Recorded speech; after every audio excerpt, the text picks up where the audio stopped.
This conference will now be recorded. GoToMeeting invitation, so I just recopied it into an email. So you guys should have the presentation and then the link from Erin, which we'll go to shortly. So let me go ahead and call the meeting to order. It's 6:07 p.m. on Wednesday, June 9th. This is the regular meeting of the Parks and Recreation Advisory Committee. I'll start with a call of the roll.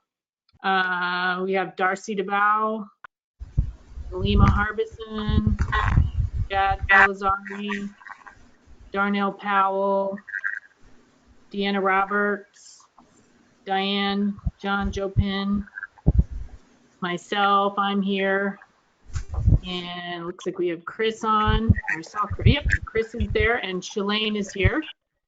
And then we have special guest Erin Silvera, City Attorney, who will be going into executive session with for some training on rules of order and some other ordinances and policies and so forth that pertain to committee members, advisory committees, and so forth. So that's it. And we have Dave Street, who's facilitating our meeting. So thank you, Dave.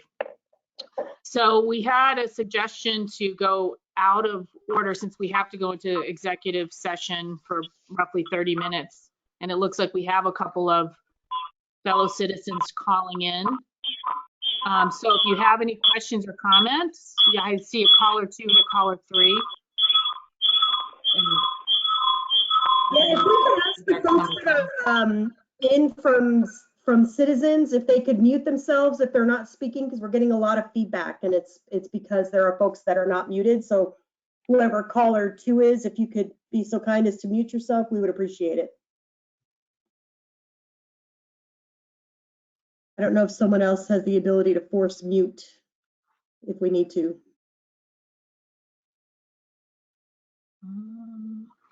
Not sure I do, no. So caller 2 or caller 3, I don't know if those are duplicative. Someone's online on video and called in, or if those are separate callers. Caller 2, not on mute right now. Do you want to identify yourself? And if you have any questions or comments for us, we'd welcome them.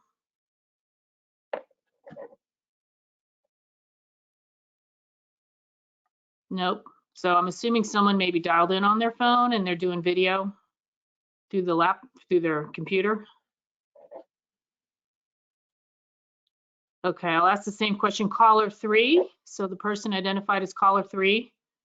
If you have any questions or comments for the committee, we'd welcome that at this time. Okay, we lost him, looks like. Okay. I see Paul Roberts is on. Paul, do you have any questions or comments? No, ma'am, I didn't come in with any, but now that you asked, I do have one question for your staff liaison, if that's okay. I guess I'll direct it to you. I was just wondering, if Mr. Mobley received the letter I sent. No need to elaborate or anything, but if he cares to, that would be fine. But I just want to make sure he got it. Yeah, Paul, I did get it this afternoon, and we sent it. I sent it over to Eric. What Paul's referring to is the reference letters and support the letters for phase 2 of Sunset Park, and we actually received 8 letters of support. So I appreciate you doing that. Got a really nice response, and so we sent those over to Eric, and he sent them in to the people who are administering the grant. So we have got it. Appreciate it, Paul. Glad to hear it. Bye-bye. Great. That's great news. Yeah, thank you, Paul. Okay, good. All right, well, I know this is a bit clunky, but let's go ahead and move into executive session. So we're going to get off this meeting we're currently on. Dave, if you want, just keep the meeting open. We'll be dialing back in about probably 30 minutes. And then we're going to go and link into the link that Erin sent us. So before we go, did everyone receive both emails? There's one with the link for Erin's meeting and the separate one with the presentation. I don't think I did. And the one where the presentation came in, Karen, was where Erin's was attached to you, and my PowerPoint said it had an error in it. I couldn't download it. Okay. And I don't see one with the link. Let me see if I got another one. So just for everyone's knowledge, what we'll do is I'll be the presenter on the screen. So you'll see the PowerPoint. And then for anybody who didn't get it, what I'll do is save it as a PDF and send it all to you on the backside so you'll have it if you weren't able to get it. So I'll make sure you get a full copy of it. But you don't necessarily need it for the training at the moment because you'll be able to see the screen as it plays. Okay, great. Okay. Do you guys all? I have a do you question. You have the link to the meeting? Does everyone have that? I did get another email with the link, but I have a question since I don't know about these. Do I need to close out of this one in order to go to the other one? We do need to leave this and go to the other one. Correct. And then yeah, we'll come back to this one. We have to Yes. reinitialize this one. That's right. Correct. Okay, got it. Yeah. So Dave is going to keep this one running for us for the duration of our scheduled meeting. So as soon as we're done with Aaron's meeting, we'll all be able to log back into this one. Okay, so everyone, if you'll just break out of this one and let's log into Aaron's and get going on that. See you on the other side.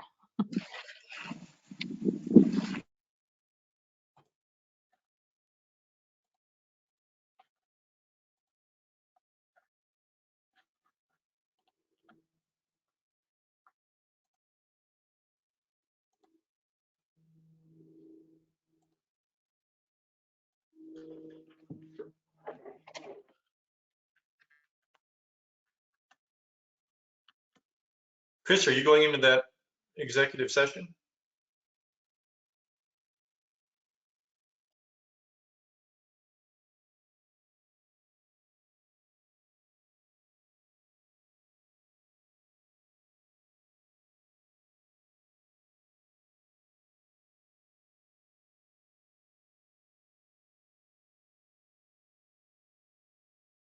This conference will now be recorded.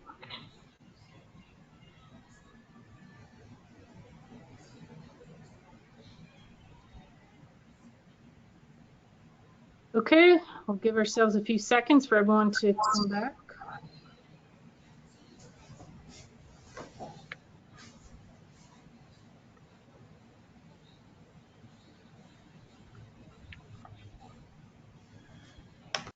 Okay. So we're back from executive session at 7:13 p.m. and recommencing our regular meeting. The action item related to the executive session, item number 2, as we're reconvening. 2A, is there any action that we need to take regarding our executive session? So I just need someone to basically respond whether any action is required from executive session or not.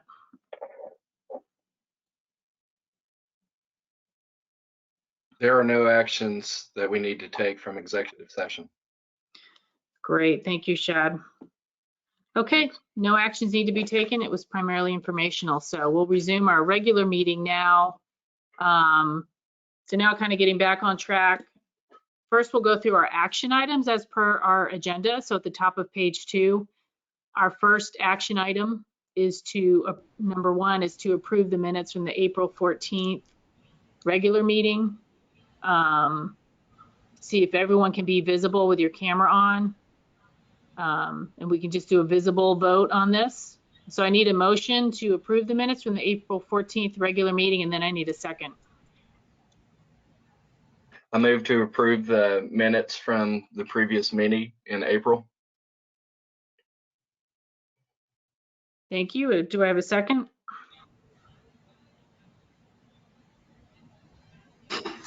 I can second it. Okay. Great, thank you. Okay. All in favor of approving the minutes from April 14th meeting, raise your hand So, visibly. Yeah, we're like waving. Okay, looks like a unanimous vote. Anyone opposed? Okay, wonderful. All Karen, right. I don't mean to cut in, but I'm not sure how Mr. Powell voted. Camera's not on and audio's not on. So I'm not sure that we would. Is he with the meeting? Is he actually in the meeting? Darnell, are you present?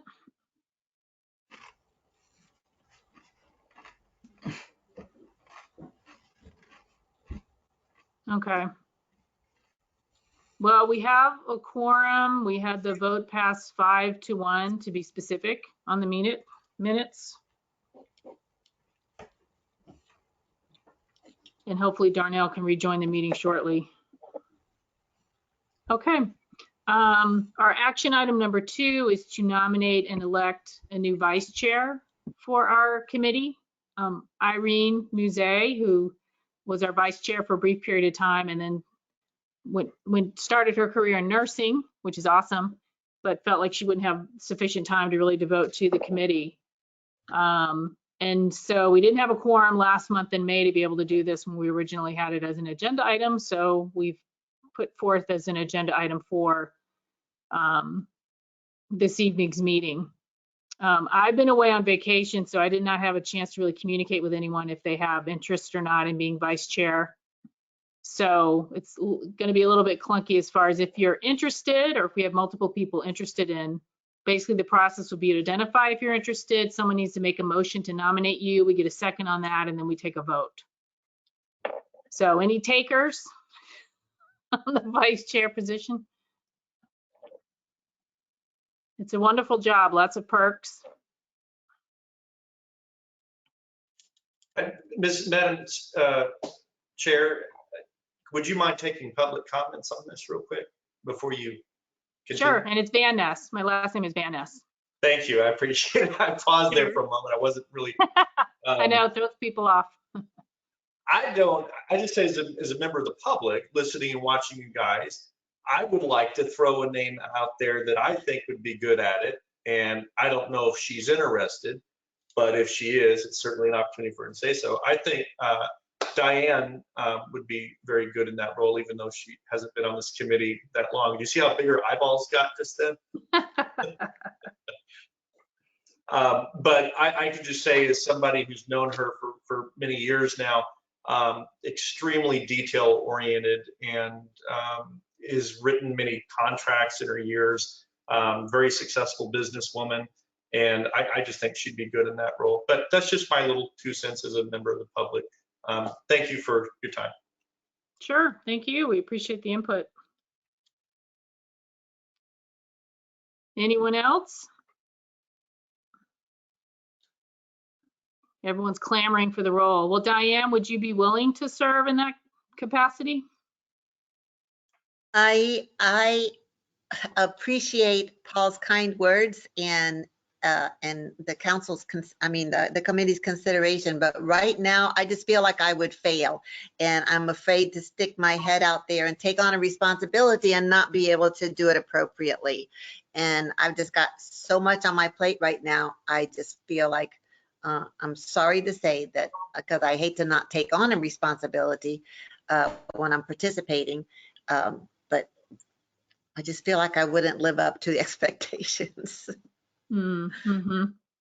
Yeah, I understand, and we're hitting this a lot. I know in other organizations that I'm part of as well, where people really are pressed for time. And I think now with reopening with COVID and other things going on, people are kind of navigating that as well, and maybe a little unsure of the time, the bandwidth that they may have and the time to contribute. What types of responsibilities do you anticipate a vice chair would need to take care of? Well, there's probably a formal definition, although we didn't really review it with Erin. But basically, if I'm for some reason unable to do things like create an agenda, run a meeting, if I'm going to be gone when we have a meeting, there's no way I'm going to be able to log on to it, then you would basically run the meeting. Which you may be attending anyway, so that's probably not any big deal. It's just a matter of probably, in some cases, either I would have prepared the agenda or we work together to prepare the agenda prior to that. In other cases, maybe you're having to submit the agenda the week before and then run the meeting. Those occasions should be rare, but that would be part of it. That's probably the main thing around the committee structure. Certainly, we're happy because we feel like we have more doers on the committee now than maybe before. So if there is some work that needs to be done outside of the committee meetings, like preparation of reports and things like that, you know, I'm kind of taking point on that as chair, but certainly I basically look to get all committee members' inputs into things. So I don't see any additional responsibilities around that necessarily. I don't know, Shalane, if you have any additional perspective on the vice chair position based on what you've seen. No, I think you kind of hit it. It's really more serving as the chair when the chair isn't available for whatever reason that might be. So what I can tell you though is this meeting is a perfect example. Karen is incredibly organized, and so she knew she was going to be out of town, you know, the week before this meeting. So she had the agenda submitted a couple of weeks ago, well in advance. She's very, very organized. So I don't anticipate the role of the co-chair or vice chair being a real big time suck, because Karen is so proficient. But really that's what it's for. You know, in times when she can't be available, run the meeting. The vice chair also has myself and Mr. Mobley available to assist with, you know, helping with the agenda. You know, should the need for that arise, that's what we're here to help with as well. So, you know, it's not, unfortunately, most of the responsibility falls to the chair and the secretary who has to put together all of the minutes. So, Yeah. Well, those are I hate the to not, tougher positions. I hate to not participate when I'm participating and shirk responsibility. And if nobody else wants it, I mean, I don't want us to be without, because it's like most things. So when it does come up, then you are needed, but otherwise you're there just in case. And I will do my best. Diane, I'll help you. Diane. Karen is amazingly organized. I see Deanna, thank you, hon. And Karen, you are amazingly organized, and I much appreciate that aspect. And well, so yeah, I have backup. I have backup, so I will give it a go if you guys are willing. Okay. Is anyone else interested, or you guys relieved that Diane's willing to be nominated? Relief. Okay. Yeah, Shad has the hardest job by far. Definitely having to put those minutes together. So go ahead, Darcy.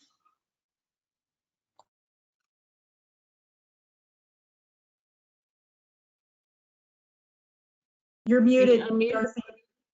There you go. I officially would like to vote for or have Diane Jojo Pin, Diane Taijo Pin, right? How do you say? Okay. Anyway. Okay, I'm gonna do this one time. Diane as our VP, and I would be looking for a second on that motion. Okay, we have a motion. Do we have a second? Salima, can you? I'll second. Okay, we have a second. So we will vote on the motion to elect Diane Jonjopin as our new vice chair. Will we vote? Let's vote visibly or voice vote. Say aye. Raise your hand. Aye. Okay, looks like we got everyone raised their hand or said aye or both. So it looks like a unanimous decision. Okay, great. All right, well, congratulations, Diane. You're a new vice chair. And I still would like Diane to give us a tutorial on her last name. Oh, Yeah. That's what I was going to do. I didn't mean to interrupt at all, Salima.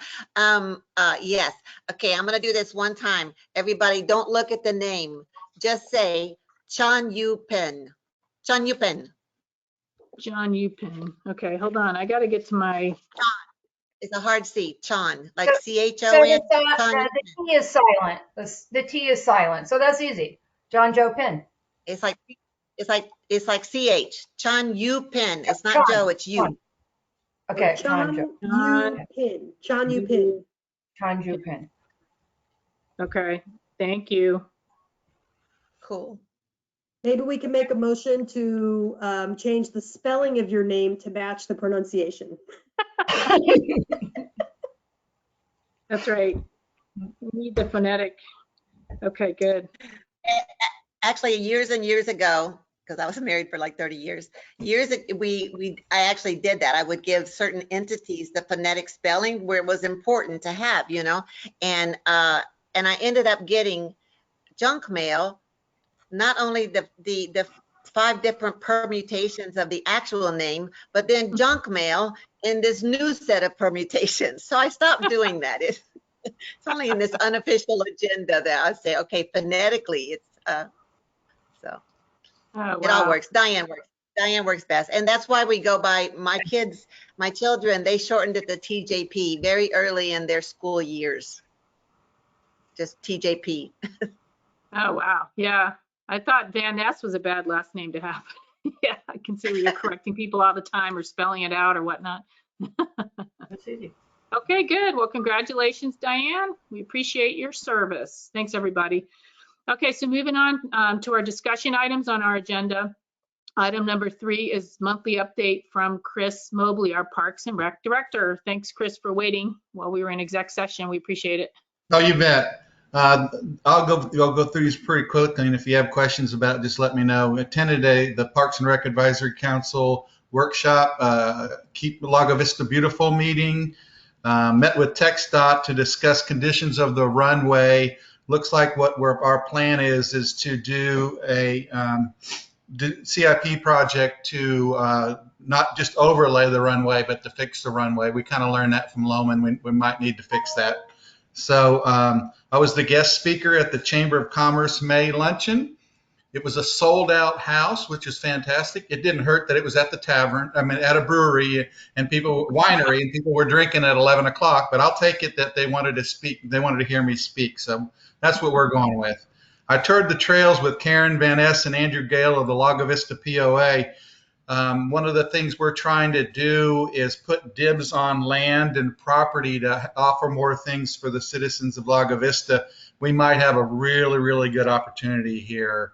I'm actually meeting with Shalane tomorrow to discuss, what we've talked about with hopes of getting in council's mind that we might have an opportunity to get some trails with very, very few dollars in it. It was really, really exciting to go on that tour. So, and again, Shalane and I are meeting tomorrow to discuss more of that. Had our first airport inspection. We did okay. I completed the budget for review, which is really important that we get the budget in so council can review that. We decorated the Veterans Park for Memorial Day. I don't know if anybody drove by there, but we put 412 by 18-inch flags up in a banner, and it looked great. It looked great. People were stopping. I was about to take the flags down at 6 o'clock on Memorial Day, and during that time, 9 people came out there and enjoyed it. So I just left them up. It was wonderful. It was a nice little deal. Took a couple hours to lay the flags out, but it was well worth it. We received 5 letters of support for changes to Phase 2 of Sunset Park, and now we're up to 8. So we got a lot of support from the groups and the citizens on Phase 2, and I think it'll be the thing that'll put us over on the grant. So that was very nice. We installed a portable building at the airport. I've got my equipment out of the employees' hangar and into our portable building, so that was nice. We had to do a cybersecurity certification. I don't know if Shalane had to do that also. So just one of the things we had to do. We ordered a chalker and a field drag for the ball fields at Sunset Park. Met with TxDOT to discuss our beautification project on the 1431 right-of-way. I had True Green spray the airport for weed control, so we got that all taken care of and got the weeds off the runway. I met with Kathy of the Lago Vista POA to get support for Phase 2, and she absolutely did that. She put a letter in. Ordered some new bases for the lower baseball field. We posted a vacant airport attendant job on the website, and we made an offer, and it was accepted actually today, and he'll start on Monday. So we got that filled. And then I received some renderings for the skate spot at Sunset Park, so I can start to get an idea about what costs are and everything. So I'm kind of going, getting ahead of the game with playgrounds and community gardens and skate spots and everything. So when it is decided that we do that, I won't be behind on that. So that's kind of the monthly report for May. If anybody has any questions. Go ahead, Darcy. Hi, Chris. I've been following. So, did we come up with new specs for the bathroom for phase 2? Did that come up anytime? Because I know that the city council, from what my recollection is, and Shalane can help me with this, is they actually haven't voted on going forward with phase 2. Is that correct? That's correct. What they asked us to do was, what they said the priority was access to the park and restrooms. So, and then in a council meeting, I believe we went forward with some things.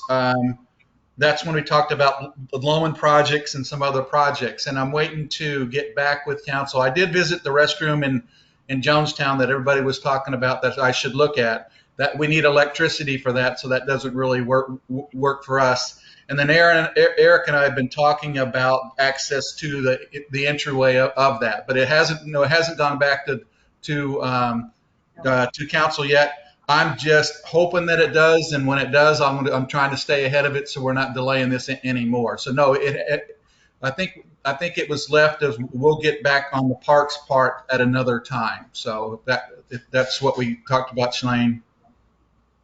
Yes, that's correct. And essentially, the decision that was made, like Chris said, was that from this year's budget, because of other expenses that have come up as the result of the winter storm of the century, that the only money right now that the city is inclined to spend for the park out of this budget cycle is to what Chris said, for the restrooms and access to the park. Those are the two main priorities at this point in time. So is the restroom then? I know not everyone was super thrilled with the initial proposal Eric had shared, right? So is he looking at other potential vendors or options on that? Yeah, he is. One of the things we looked at or we proposed was to take the storage off of what we had bid, and then me just get a affordable portable storage. And what that did, and I have that in next year's budget to get a portable storage. What that allowed us to do was to add 2 more restrooms to the 2 we already had. So you would have 2 women's and two men's. So it would double the stalls, and I think the storage shed was under $15,000. So it made a lot of difference to take that out and take that separate so we could get more restrooms. But we haven't gone back to council on that yet. Yeah, and if I may, Mr. Mobley, I think the other thing that was pending with regard to the restrooms was some information from LCRA and whether or not LCRA would support restrooms in that location, especially if there needed to be septic. So I think we were also waiting for some additional information on that front before we could move forward with. That's correct. That was something Eric was supposed to look into. Yes, ma'am. And I would just like to add to that, Chris, that I think we should really look into some solar out there. I know we're running into electrical problems that we don't even have the lines out that way yet, and we're hoping, some other stuff with a new building and blah, blah, blah. But anyway, I mean, if we went with some solar, I mean, we could put am I freezing? Hold on. Can you hear me? Sorry. Yep. Okay, my camera completely froze up, so I didn't know if you could hear me. But if we use that restroom and put solar on it and had an inverter, and then changed it to LED lighting in the bathroom and an exterior light that would be an LED, it would take hardly maybe 2 panels, maybe 2 panels to do that whole setup. And so I would really, really like to hopefully check into trying to maybe do the whole park solar.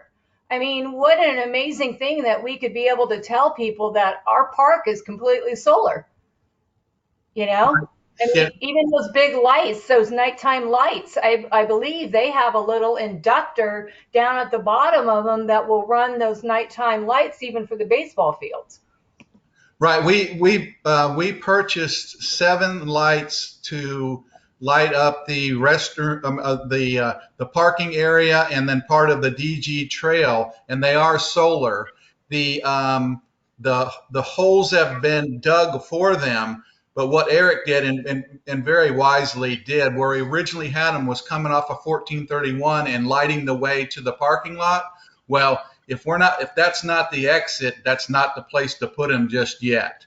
So, but we purchased those. They were about $20,000. We have those. We're waiting to see if that's the best use. So what you said was we have 4 of the 20-foot lights and then some of the smaller ones to go up. So we do have solar capacity there. We're just waiting to, instead of putting them up in some place that it's not effective, let's make sure we're putting them in where we need to. Right. Right. And like I said, like for the bathrooms, you could do small LEDs and even have the wiring come up to a solar panel, you know, right outside the building and picking up enough, you know, voltage to light at night from blah, blah, blah to just like your little solar lights do in your yard. You know, It's that simple anymore. It really is. If you look at some of the technology they've come up with, it's pretty simple. So, thank you. Okay, Diane, go ahead.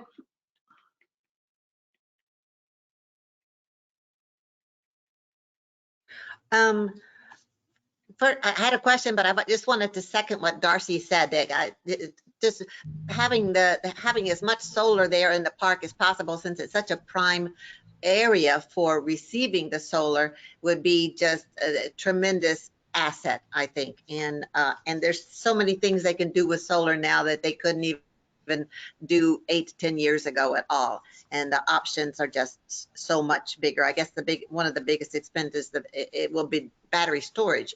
And but there's options, even though batteries are still ridiculous expensive, there's still options there now that didn't used to exist. Then my other little question, Chris, was I was trying to make notes while you were talking, and I missed the part about I think you referenced hiring an employee for the airport area, but I missed it. Yeah, in October, the previous city manager allowed me to have a part-time airport attendant because I was going to take over maintenance of the airport. So that right. I remember that city council meeting was really good with the and having the storage shed and things like that. Yeah, and then his name was Otis, and Otis quit. He took the job because some of his duties stopped with COVID, but he's back good. So I just rehired that position that was already open. It's just a part-time position. Thank you. Yes, Darnell. All right. Now that I know the lighting situation at the new park is actually going to be delayed, are there any? I ran into one of the posts from one of the Lago Vista baseball moms, and it seems that it grew from the whole organization about some discord on the city park that is the baseball fields, the lower parks and the higher parks, and they have to like cancel some games. Is that our property to actually maintain, or is that something we give over to? I'm not aware of any games being canceled unless they did it because of weather conditions. The lights are working at the big field. I mean, what I call the upper field. The lower field, we haven't had lights down there in 3 years. They quit working, and it was going to be very hazardous. You could drive a stake through the poles. It was so rotted out. So their request is to get those back up, but they have not functioned. And if we didn't cancel any games for Little League, I wouldn't surprise, it wouldn't surprise me because of the weather that we've had the last 2 or 3 weeks that they were canceled. But we're benefiting from the weather now because everything's greening up like crazy and it looks fantastic. But we did not cancel any of those. They set the schedule. They maintain the field. We have an agreement with them. We maintain the lower field. Yeah. That makes sense because they were talking about holes being on the field and the kids actually being unsafe for actually going around the bases. Right. That might have been in reference to the lower fields. And if you just saw my report, we ordered new bases. We maintained it. We cut it. Actually, the pictures that the people were talking about on Facebook weren't even pictures of city property. It was school property. I didn't bother to get back with anybody because it didn't matter to folks. I met with the Superintendent Darren Webb, and we worked out who was responsible for what. So the pictures were taken were actually school property. What the pictures were taken on ours, we've remedied that. So. Thank you very much. Awesome. You bet.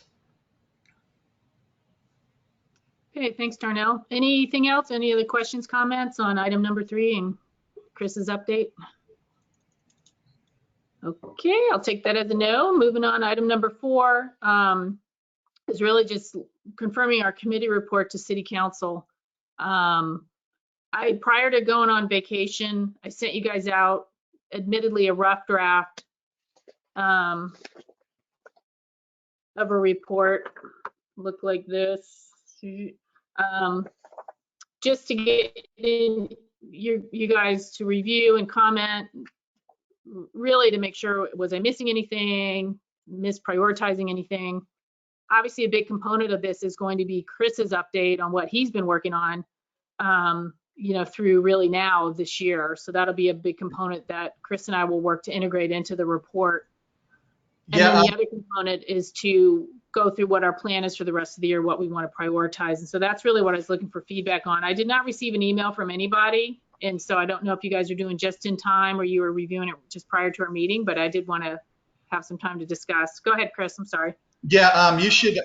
Katie is integrating my report into your report, so you'll have something tomorrow on what we did for the past 6 months.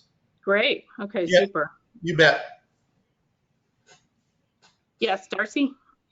Hi, I was watching Paul Roberts' meeting today with the Economics Committee, and so the actual chairs are not presenting to council. The liaisons are, correct? Is that correct? I don't know. Shalane, is that correct? Do you know?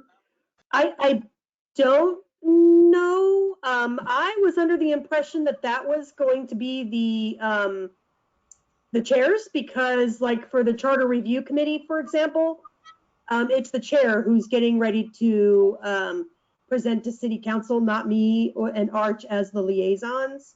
But I see Paul's hand up as well, so I suspect he probably has a comment on this as well. But I understood it was going to be the committee chairs who presented, but we can certainly get clarification if we do. I'm asking because I'm on another committee and we don't have a chair right now.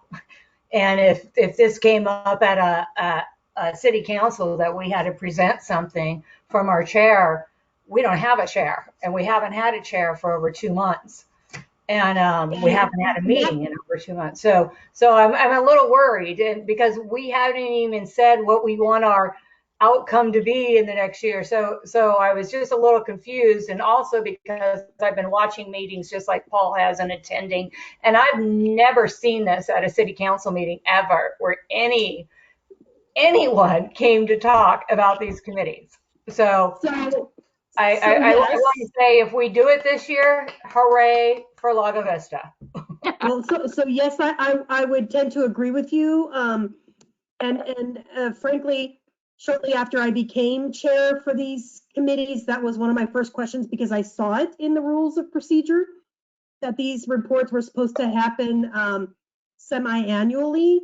I had never seen one, but I wanted to make sure that if nothing else, the committees that I was liaison to were following the rules of procedure. And now it seems as if, we're looking to expect these kinds of work plans and presentations from all of the committees, which would be a great thing.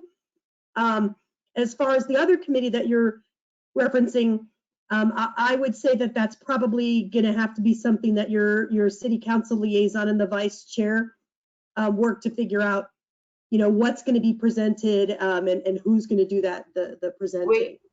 We never voted for a vice chair yet. Then I would say you probably want to have a conversation with your council liaison about, how that's going to be addressed. Yeah, Okay. but at some point, we probably want to hear what Paul has to say, because I saw his hand go up a couple times. Thank you. Yeah, go ahead, Paul. I can just give you the quick synopsis on that. Shalane's referring to City Ordinance 1. Yeah, I lost it. It's from 2018, and like her, when I became chair of the Economic Development Advisory Committee, I read that ordinance, and what I learned in there was that every committee and commission is to put together an annual work plan, and your committee, just like mine, is to report back to council every June and every 6 months, and starting in June. And that's it, simple as that. So you put your work plan together, and the chairman is responsible for reporting to council on the progress being made pursuant to the work plan. And that's it, simple as that. And so that says report to council, which would stipulate a written report to council, but that doesn't necessarily mean the chair is presenting to council, No, right? it doesn't stipulate a written report. It stipulates you show up and you present to council. And so you present to council and answer questions, I suppose. I've never done it before. None of Darcy's right in her observation, which was mine and everyone's here's as well. None of the committees or commissions have been doing that since that ordinance was enacted in 2018. So just like with you guys writing your work plan for the first time, we started from scratch as well and put ours together. You can see it loaded on the city's website, what ours looks like. Good luck. You'll do great up there, Ms. Van Ness. Yes. I will say this one other thing. I did ask David Williams, our council liaison, if there need me on the agenda for the month of June to present, and he said that no, we've got the city manager they're trying to get hired, and that'll be taking up the agenda. So he doesn't foresee that happening until July. So I would plan for July. And it's good because, you guys are being proactive with your work plan, just like we are. And I think that that's important. Our city, with the work plan, we have something to be held accountable to. And that's good. We need those expectations put on us. Thank you. Yep, for sure. And the only other thing that I will say is that if you follow the city council meetings at all, the rules of procedure are currently undergoing revision. So at the next city council meeting on July 17th, we're expected to see another set of revisions to those. And, they may or may not be, voted in at that point in time. But the red line and versions of those are available in the city council packets from the last couple of council meetings, because they've been presented to council twice. And there are some changes being made. One of them being that instead of presenting the work plan or a status update twice per year, that has moved down to once per year. It may even say July. Don't remember off the top of my head, but there are other changes being made to that. So depending what happens and when those revised rules of procedure are voted on and adopted, there may be some additional information and guidance provided at that point in time. Okay. I'll make sure when they're when they're approved, that you guys get a copy.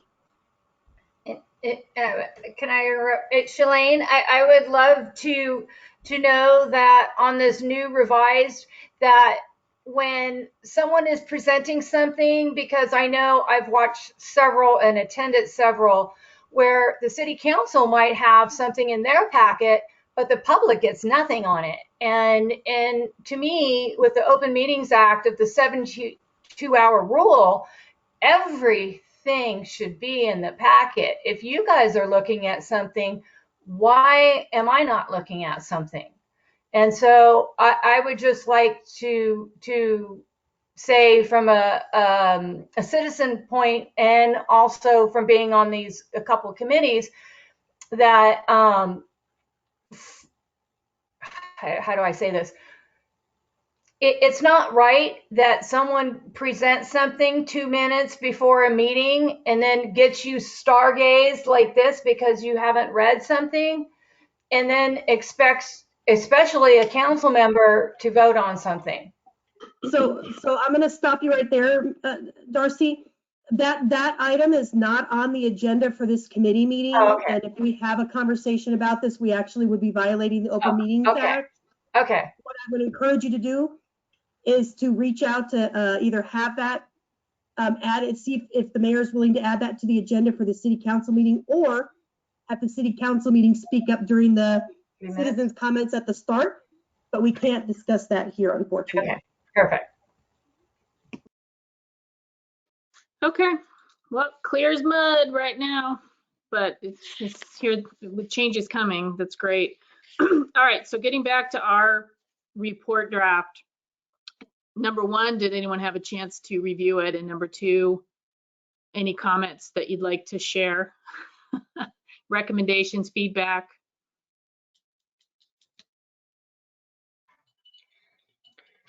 I reviewed it. I didn't have anything to add. I probably should have just answered an email saying it looked good. I don't have anything to add. Okay, thank you. One thing I do plan to build out a little bit more the Sunset Park recommendations, because I want to make sure we fully capture the input that we had. For example, Deanna, the feedback on just fixing some of the stuff that we've already got there, right? And improving it, like simple things like hooks in the dugouts and things like that. And then Chris, you and I just coordinate on those, making sure we have the right priority items. I know we only have a couple things that'll be funded with this year's budget, but I think we could probably key up our next set of priorities like we've been discussing in our meeting so far. So we can build out a little detail on that. Absolutely. Okay, great. Well, if you haven't had the chance to review that or want to take another look, feel free to provide me feedback. As Chris mentioned, we're going to have his report integrated into this draft within the next couple days, and then I'll be making another pass through it and I'll disseminate it again. So I'll distribute it again to our team here for review and feedback, and we'll go ahead and get that submitted this month. And then I guess we'll find out if we're presenting in July. So, okay, anything else on that? Okay, make sure you look at it because that's what we'll be held accountable for the rest of the year. So make sure I'm not signing us up for too much. And Okay. as I said, once I know more information on the revised rules of procedure, I'll make sure you guys have them so you know what to expect and all of that. Okay, great. Thank you, Shalene. Okay, moving on to discussion item number 5, trails and city-owned properties. Chris alluded to this earlier, and this was included in the draft report as well that we want to submit. We've actually communicated with Shalene, and Shalene forwarded some of the communication on to Sandra as acting city manager. But one of the things we feel is pretty time sensitive is to communicate into city council to stop selling city-owned property for now until we've had the chance to go through and identify lots or strips of land or green belts that could be potential amenities such as trail systems. And as Chris mentioned, Andrew Gale, who's a friend of mine and a POA buddy, he's in charge of Parks and Marina for the POA, longtime Lago Vista resident. He's lived here since I think at least 1997, and has helped build out a number of trails, both in the Balcones National Park, the ones close to Lago, and even the ones over in Doeskin Ranch. He's also built out a number of trails, I guess unofficial trails within Lago Vista proper over the years, and even in some of the extraterritorial areas. he coached cross-country teams in the past. And so he's built a number of those trails just to facilitate training for the cross-country teams that he was coaching, and also built out trails at the new high school, about 5 or 6 years ago, even though he wasn't still coaching, but, helping build out those trails around the high school area. So anyways, he's very knowledgeable and very, I guess, very passionate about the fact that we actually have some trails already within the city.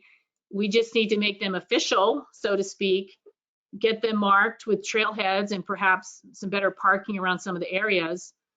Job number one is preserve them, right? So a number of them cross what we think are city-owned properties now and have access. Some of them we may need to look at, do we buy the lot at the end of it to have easier access or some kind of parking right there at the trailhead? Others we need to look at and determine, has the city sold off properties? Are they landlocked? And I just bring it up now because, again, it's very time sensitive, because the narrative that we had been told was that, oh, they're not worth anything, they're landlocked, we're selling them off. And the city actually sold one off to some marina company, I forget the actual name of the firm, for $600. And meanwhile, when we look at these, we're like, wow, these create rings, even concentric rings within Lago, where we could have trail systems that would be pretty neat. We've talked about making sure we have amenities distributed throughout Lago, not just at one park area. And so this would give us that unique opportunity to tie some trails in and put some things together. And as Chris mentioned, it could be done relatively cheaply because some of these trails have already been configured. Literally it's a matter of putting signage up and sprucing up a trailhead and making sure there's an area for folks to park, even off the side of the road. And then over time, we could even engage volunteers to help go in and clean up trails and widen them and things like that. So anyways, I wanted to make sure we included that as an agenda item tonight, just to let you guys know what's going on with that. Chris mentioned he and Shalane are talking. So if you guys want me to be a part of that, let me know, and I'm more than happy to join in if I can. But just wanted to make everyone aware of that. And that's a priority item for us this year. It doesn't cost us any money per se to, say like, hey, we want to make sure we at least pause a little bit on some of the city-owned property sales until we can get in there and identify ones that look like they might have potential. Go ahead, Shalane. Thank you, but only when you're done. I'm sorry? I said only when you're done. Oh, no, go ahead. Okay. Just a couple of points of clarification. So in the time that I've been on council, the past 7 months, we haven't sold any property to anybody for $600. So because any time that the city sells city-owned property, it comes to council. And we have not approved any sales such as that.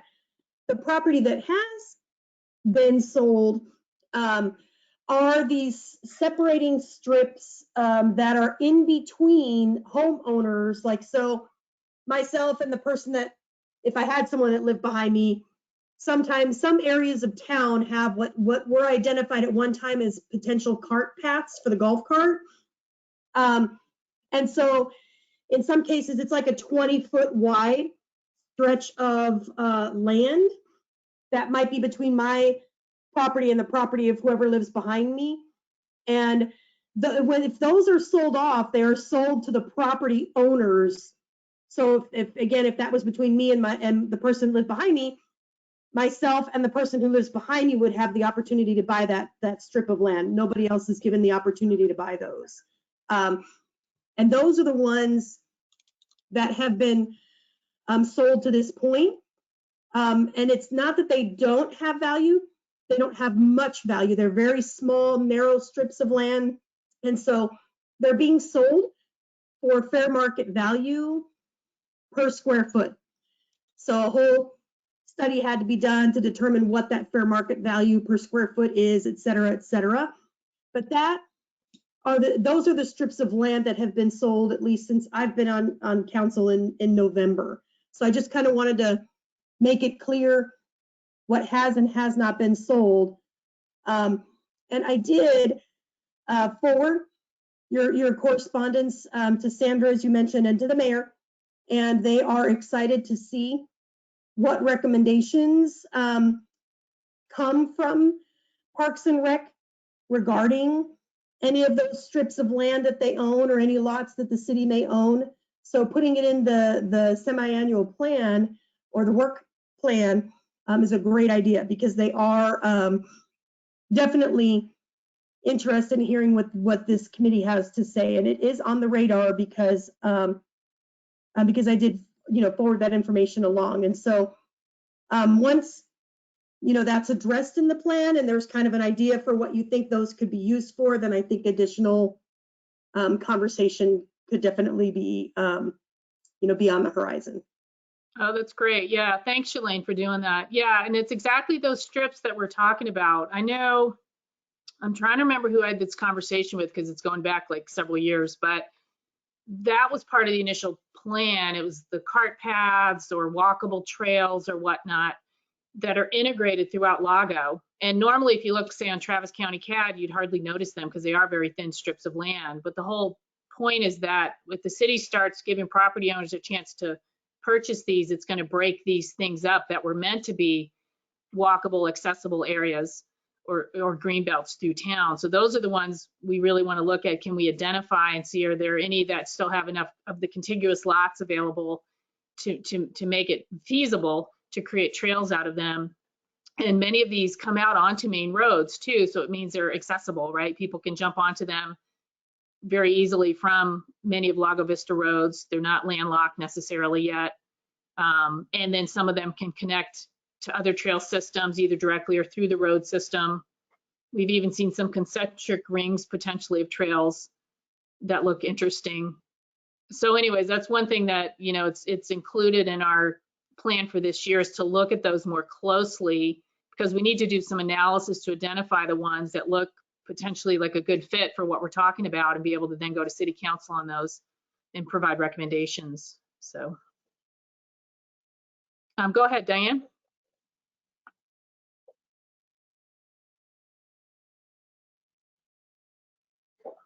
Thank you, Karen. I think my question is for Chris. Chris, do we have a map that shows? I was very interested when you said you took a tour of trails with Karen and I think Kathy. That would have been super cool. But do we have a map, any kind of a map of the existing trails, whether they're marked or unmarked? I had no idea we have trails around Lago Vista. What we used was the CAD system for Travis County, where if you investigate it and you can see there are some connectivities on it. It's not considered a trail. It's just vacant pieces of property that we could possibly turn into a trail.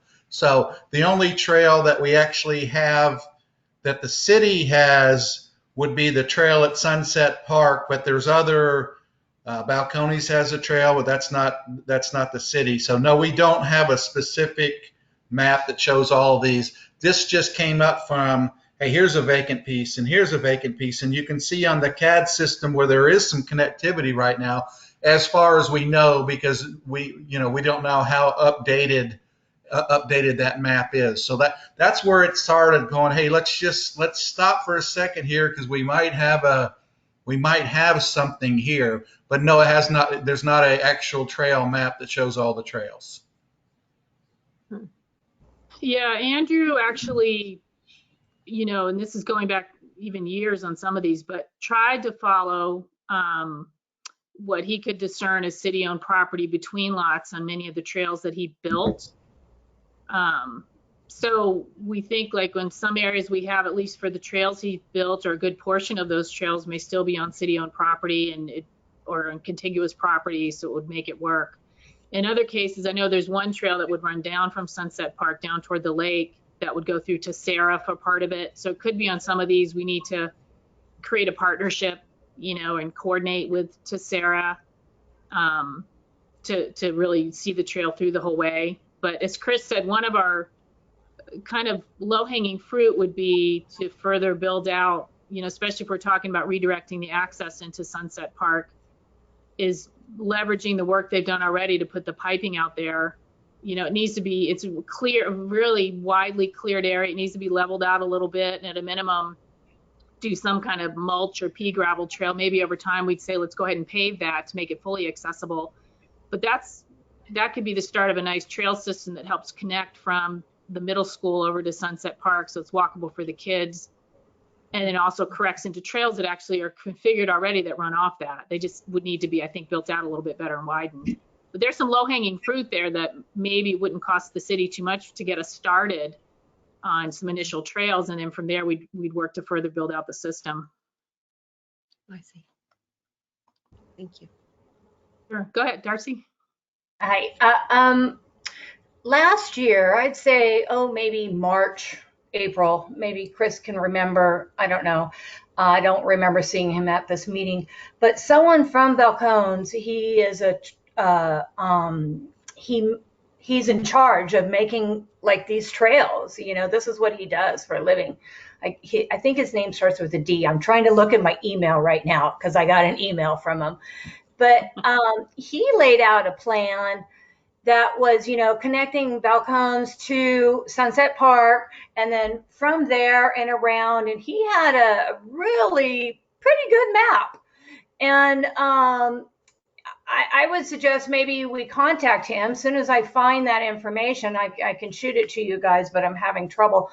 And then also, because of this, we have an app, and we have a Lago Vista app, and it's very easy to put a trailhead map on that app.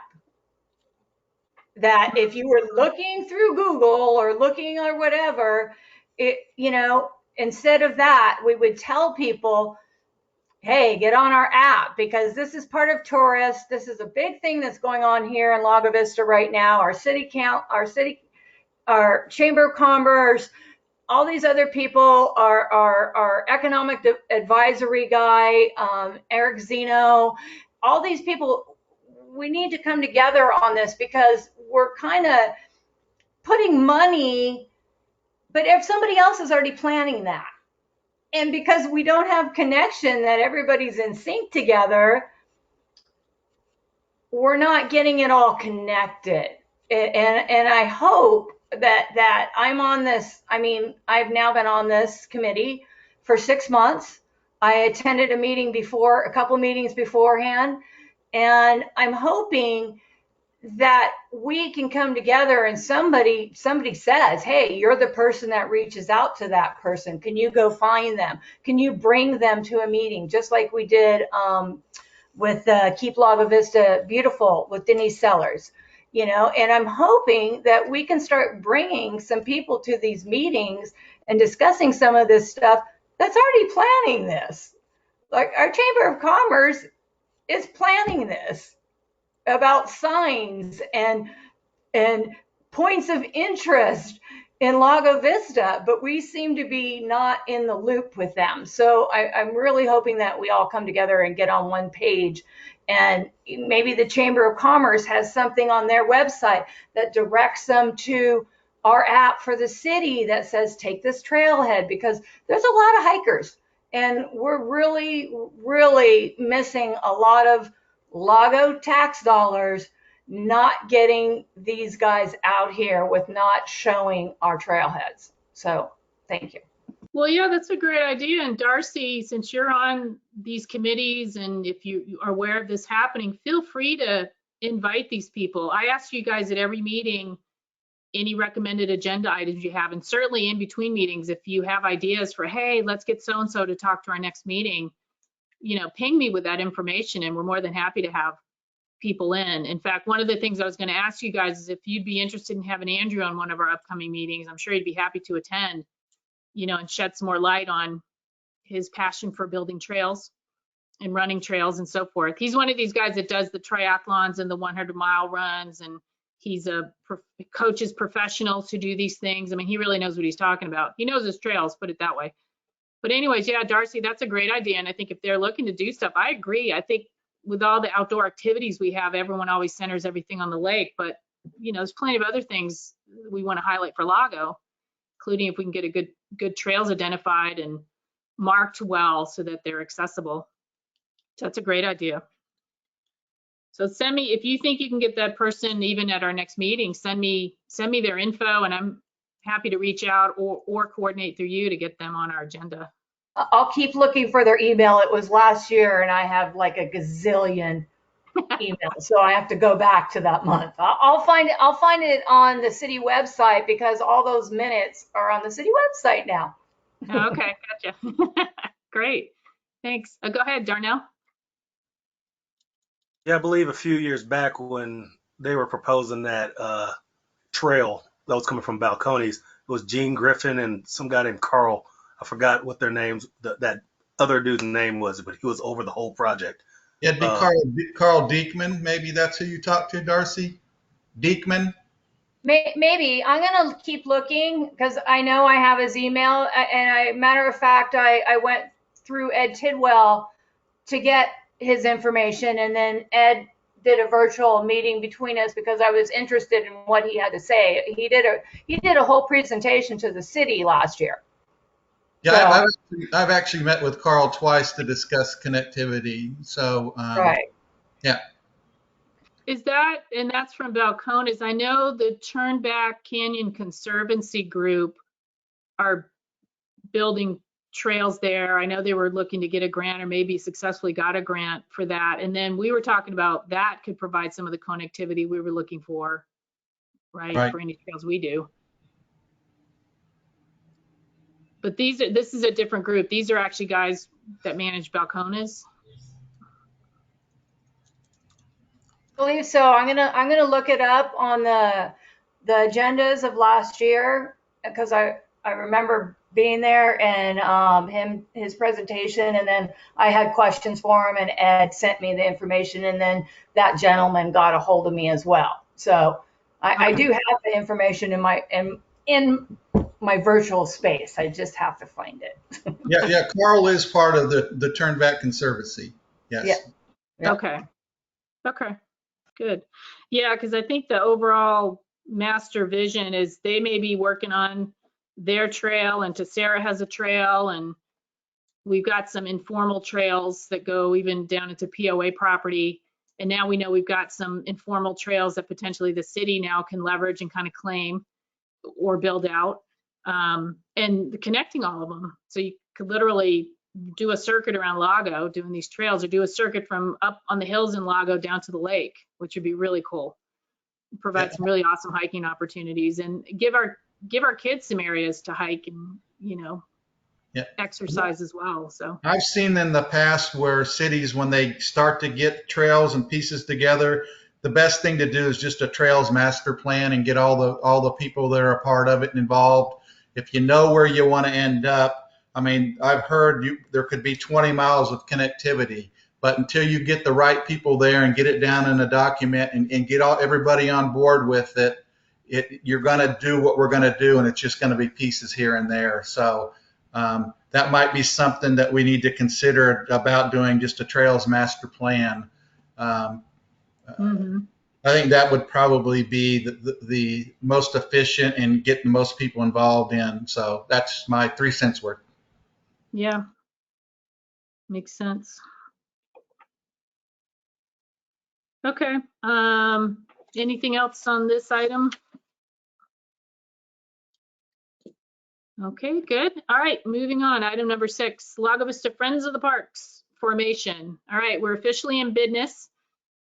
We've been submitted to the Secretary of State's office and got our certificate of formation returned. I got the franchise tax from letter. Let's see what else. Anyways, we've officially formed. We started out with a board member. All right, so it's controller, Glenn Hagar, that's it. Comptroller of the public accounts. We've got our articles of formation from the Secretary of State. This happened right as I was going on vacation. I still have to then submit in for tax exemption status and get our EIN and all that stuff. And there's still some operational things that I need to follow up on in terms of bank account, making sure operationally we're able to start taking donations, get going on a website. We still got some work to do. Salima, Andrew and myself were the initial 3 board members. We had to stipulate 3 to get started with on the paperwork that was submitted. Likely that will expand the board, probably have at least 5 members. Irene had started on a set of bylaws for them, and Chris has also provided the bylaws that the Friends of the Library are using. So next step is really to get the bylaws set up, or at least a draft version, and get some governance into place. And then from there, what we're looking to do is be able to take possibly a membership-based approach. So people become members, kind of similar to the Friends of the Library approach. For whatever donation, you become a member for the year. And then we'll have the vehicle set up to, you know, hopefully attract and secure additional donations, including any kind of sponsorship type donations or big dollar type donations that will then go in to help accelerate funding for some of the specific amenities that we're looking to build. So the idea is to support city funding with additional, and Salima is a fundraising whiz, so she's going to lead our effort on that side of things. I'll be more the operational person in the background, just trying to get the trains running on this thing. The other opportunity with the Friends of the Parks, though, is to engage volunteers and get folks involved as members and even volunteers, like talking about the trails. People, hey, come out and help us widen or clean up, get some rocks off this stretch of trail or things like that, or come out to Sunset Park, help us do some things. I know there'll be specific groups as well, like Darnell with the bike groups, right? The BMX biking, maybe they come out and they help build the bump tracks or whatever it is that we want to add, you know, to amenities. So I see it as a vehicle for engagement as well as fundraising.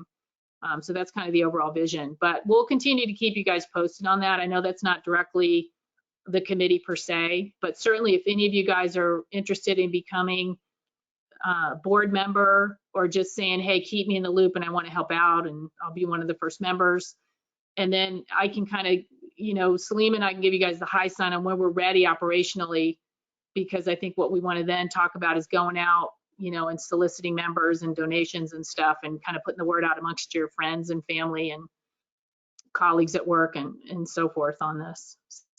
So anything else, Salim? I know you're very passionate about fundraising and see a lot of opportunities. So anything you'd like to add in that regard?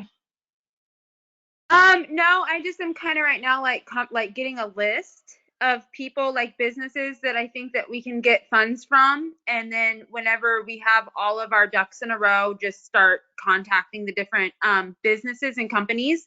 And I've also kind of started putting feelers out there for local businesses, and we've gotten a lot of like people that are interested in helping. I'm just kind of telling everybody we're trying to get, you know, the 501c squared away right now, and then we'll kind of reach back out when we are ready. But it seems like everybody wants to help get Sunset Park and other parks up and going, and they see it as like a community thing that they all want to help out with. So I think that when we're ready to get the ball rolling, I think it'll be really great. The other thing I've been kind of doing is going to like different fundraisers. One that I had messaged Chris Mobley about is they're doing this really fantastic thing in Austin. It's called an underground roller disco. And so conceivably it's super easy because all you need is like a parking lot, right? And a DJ. And it's like an old school outdoor roller rink. And so like just trying to like go around and see what other communities are doing that's really neat. And I'm just like, right now I'm just taking a lot of notes, right? And then I figure we'll all talk about it or whatever. So that's kind of what I'm just right now, just really gathering information, and then again, writing down companies that I think that we can approach for donations and just that kind of thing. But if anybody has, you know, any companies they think would be great, mine are kind of pretty basic, like HEB, you know, because they're such a huge, amazing thing for Texas, and some of the bigger corporations. But yeah, that's kind of where my head's at with it, is that, you know, all we can do is ask and all they can do is say no. But what if 10 of them say yes? Mm-hmm. So. Yep. Yeah, great. Go ahead, Diane.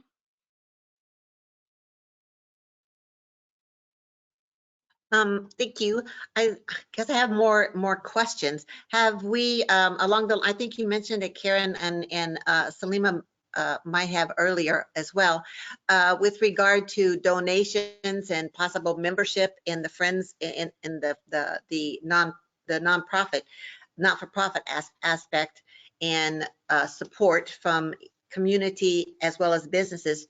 Do you have a way, or have we thought about, or you know, put our heads together to somewhat like with the museums, and maybe the library does the same thing, but to have like a recognition at the park. You just like when we played soccer, we would have big a fence. It was like a flag fence around the parks of the different companies that support the various soccer teams. And I'm visualizing a stack of old reclaimed boards, or kind of thing, where we could have the names of the participating businesses. And Lago Vista businesses are the most important to me, because it's also a way of promoting people who have parks and recreation or parks and trails in their heart, whether it's bikes or by feet. When they see a business that's supporting that aspect of the city's growth and their amenities, that's important. It's like, oh, I'm going to make sure I support this business, that sort of a thing. But they don't know unless we have a way of putting it out there, whether it's, in the trail system or at the park, and have an actual membership in the nonprofit aspect of it, and can solicit that as, like you were saying, Karen, a membership sort of thing, because just like public TV and all the museums in Austin and Houston and so on, there's membership, but these people who have memberships of it, they get recognition. Mm-hmm. Yeah, so perhaps absolutely. That's something that we can put our we've heads talked together. about the signage at the parks, around the amenities, and obviously the trailheads. That's a great idea too, is maybe people want to sponsor a trail and have that sponsorship recognized on the trailhead sign and on the trail maps. Chris has also talked about having a specific amenity potentially sponsored, like the playground that's planned. Does someone sponsor the playground? Do we get a sponsor on top of the baseball scoreboard sign? So there's all different ways to monetize it, for not to sound too cynical, but that's what we're trying to do, right? Is get the money to help get this stuff in place, and maybe sooner than we could, and support what the city's looking to do. But then, as you said, give people that credit, give them the attention for being part of this and helping support it, especially early days like we're doing now. Yeah, go ahead, Salima. I even think like the old school sell the bricks, idea is great for people. I definitely think that there's going to have to be some kind of like $50, $100, however much, and stagger it for different things. And I mean, I hate to say it like this, but pretty much everything is, for sale for sponsors. You want a swing set, great, put a plaque by it. That's my kind of thinking, is the more notoriety we can give to people that are helping us out, I think the better. I think it looks like probably a whole different way of doing things. You know what I mean? I think the bricks are great. I think the trailhead thing is great. I think local businesses are great. But the thing I want to mention about local businesses, and I know this is something that I feel deeply, is that local businesses were asked a lot to sponsor a lot of different things. Okay. In the past 3 weeks alone, 4th of July festival, golf tournaments, the youth baseball I gave stuff for. So I think also, as much as I think local businesses are a great idea and we will get local businesses to help, I think it's also really fantastic to think out of the box and to know at some point HEB is going to be coming out this way, right? And I've always said, if we can get something like HEB to sponsor something like the community or garden or something, it's a way for them to get their toe in the community, and it's a way that we can start loosening those funds with a little bit, and bit by bit we can encourage them to donate more. I know that in Cedar Park, I drove by their baseball fields the other day, which is directly across the street from their city hall, and it's completely sponsored by Smoky Moe's. So maybe we can reach out to Baker's Barbecue or Highland Lakes Grill, and so we can start saying, okay, this is a great idea for these businesses, but we have to also be realistic with what our local businesses can afford, and that they are giving to everybody locally. And so I think it's also important, like, we shouldn't say, no to any ideas for sponsorship or fundraising. I think right now we just keep it all open, and anybody that wants to help us out, big, small, and in between, is, there's really no limitations on fundraising. We just have to have a positive attitude and kind of sell the dream, which I think Chris Mobley's dream is beautiful. I mean, he's already given us the advertisement, right? We just have to go share his vision with other people and share it with the same excitement that we have during our meetings. And I think that it'll be infectious. So. Yeah, great points. Yeah, go ahead, Darnell. I'd like to share that one as well because on another committee, we do fundraise quite a bit, and they will pay way up there in the tens of thousands just to have their name on something that's permanent. And I'm pretty sure a permanent fixture would probably go even more of those tens of thousands, probably up to 50 to 100,000 if you want to say that. So reaching outside of the community is just like Salima said, that would actually get people really like focused on this area right now. So I think we can actually expand on what Salima just said. Yeah, great point. Well, and Darnell, you've mentioned this before too, where you have an affinity group, like you have your BMX groups, bikers, teams. You know, in my mind, you can almost appeal to them as that subset of folks that are members, but say, hey, can you guys like have a competition, even like, you know, compete against this other group and who can raise the most money or whatnot. You know, we can have some fun with it too, and get some of these different groups engaged and, you know, excited about it. So. Well, and then also the fundraising events, I think at the park would be great. Like Chris has experience with the kite festival, anything like that, I think is a great way, because not only are we making money for the park, we're also getting people out to use the park and really selling the park use for all different ages and backgrounds. Because sometimes I know, like, you know, I've talked to tons of people and they haven't been out to the park yet. And I'm like, well, why haven't you? And they say, well, we really haven't had a reason to go yet. So I feel like once we give people, like, it sounds so silly when I say this, but almost like permission to use the park for whatever they want to use it for, then all of a sudden they'll make it a recurring thing. And I think that a really great, when it doesn't just have to be for adults, it could be for teens. We could do all kinds of fundraising things like events or whatever. But I think that that would be a great way to get the community out there. And once that we get them out there, we'll be seeing them more often. But it's almost like we have to say, here, you're allowed to come play Frisbee here, you know, and then like, oh yeah, I never knew that, which sounds so silly, but I think especially the new people in town, I think that would be a really great way to introduce them to some of the amenities that we have, because they're really curious, like what does Lago have to offer? And you see it all the time on the community boards, right? So I think that maybe doing a few, and it doesn't have to be like maybe just a few a year fundraising events would be really cool too, on top of the sponsorships. Yeah, great point. Yeah, go ahead, Diane. Yeah, I agree 100%. And just as a disclaimer, what I brought up in no way negated going outside of the community at all. It is across the board. Everything is open, and incentivizing, like Salima was referencing, I call it incentivizing. Those kind of things are incredibly important, especially because our Sunset Park is so new, and the acknowledgement of in various ways, it doesn't have to be any certain way, but in various ways appropriate to whatever the venue is I think helps with the incentivizing, whether it's for Frisbee or having a cleanup day. We can advertise a couple of different cleanup days to either clean up or actually start prepping things, whether they're trails or aspects of the fields and so on. And I mean, we may be, I don't know what the rules and regulations as far as being able to eat foodstuffs, but I mean, we've had with our various teams that my children participated in and I volunteered for, you have get-togethers and somebody brings their little grills or their big grills in the case of Houston, and you know, you have a in the park grilling and have plenty to drink and